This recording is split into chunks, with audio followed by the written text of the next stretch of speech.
Hi everybody, my name is Correll Kennedy and I'm doing a brief presentation for the Zachman's framework, and this is for my Design Enterprise Resource Systems class.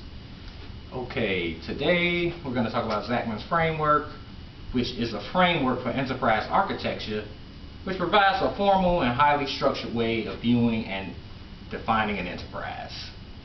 The framework is used for organizing enterprise architectural artifacts in a way that takes into account both, one, who the artifact targets, such as an owner or a builder, and two, what particular issue is involved, such as data and functionality being addressed. These artifacts may include design documents, specifications, and models. The Zachman framework summarizes a collection of perspectives involved in enterprise architecture. These perspectives are represented in a two-dimensional matrix that defines along the rows the type of stakeholders, and with the columns the aspects of the architecture. This matrix is a template that must be filled in by the process specifically required by the organization. If these processes do not already exist, the framework helps identify these gaps in the architecture. Now, we will list the various roles and briefly describe them. Role 1 is scope. Scope includes business goals, objectives, and performances, measures related to each function. High-level data classes relate to each function. Cycles and events relate to each function in the scope as well. Scope also includes the non-IT components such as people, processes, and time, making it an appropriate addition to the overall IT strategy toolkit for CIOs. Role 2 is the enterprise model. The motivation is policies, procedures, and standards for each process. The people here have VA roles and responsibilities in each process. The network has VA locations related to each process. In the enterprise model, time is focused on events for each process and sequencing of interaction and process improvements. You also have the elimination of function overlap and ambiguity. Role 3 is the system model. The function here is logically representation of information systems and their relationships. Logical data models of data and data relationships underline the VA information. Logical representation of access privileges is constrained by the roles and responsibilities. Logical events and their trigger responses are also constrained by the business events and their responses. Now we move on to role 4, which is the technology model. Here, the specifications of applications operate on particular technology platforms. Database management systems requirements are constrained by logical data models. Here, the specification of network devices and their relationships within physical boundaries are affected. Okay, next we move on to role 5, which is as built, and that's what it's called, as built. The function here is programs coded to operate on specific technology platforms. Data definitions are constrained by physical data models. Network devices are configured to conform to node specifications. Timing definitions are coded to sequence activities on specific platforms and the technologies. Finally, we get to role 6, which is the functioning enterprise.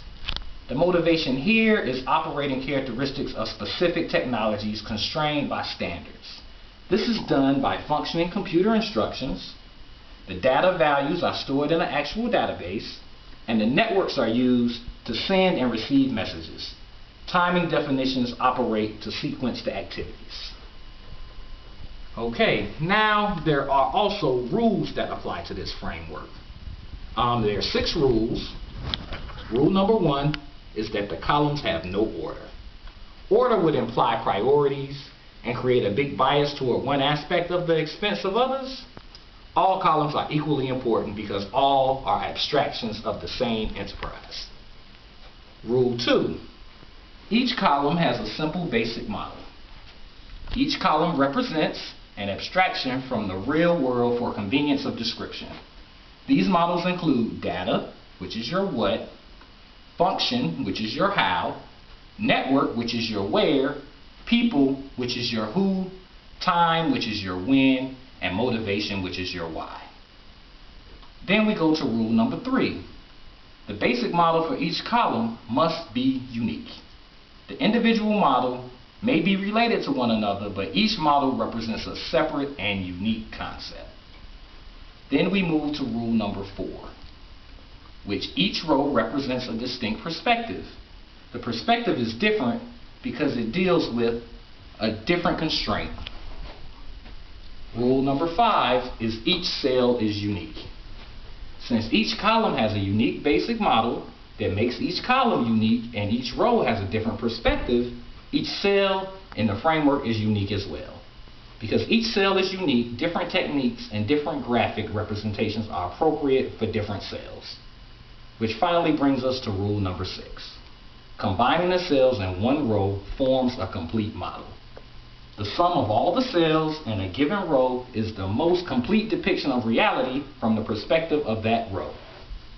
As new cells in a given row are defined, each new description must be consistent with the perspective of that row. The Zachman framework was originally conceived by John Zachman at IBM in the 1980s and is often referenced as a standard approach for expressing the basic elements of enterprise architecture. This network has been recognized by the U.S. government as having received worldwide acceptance as an integrated framework for managing change in enterprise and the systems that they support. The Zachman framework can be applied both in commercial companies and in government agencies.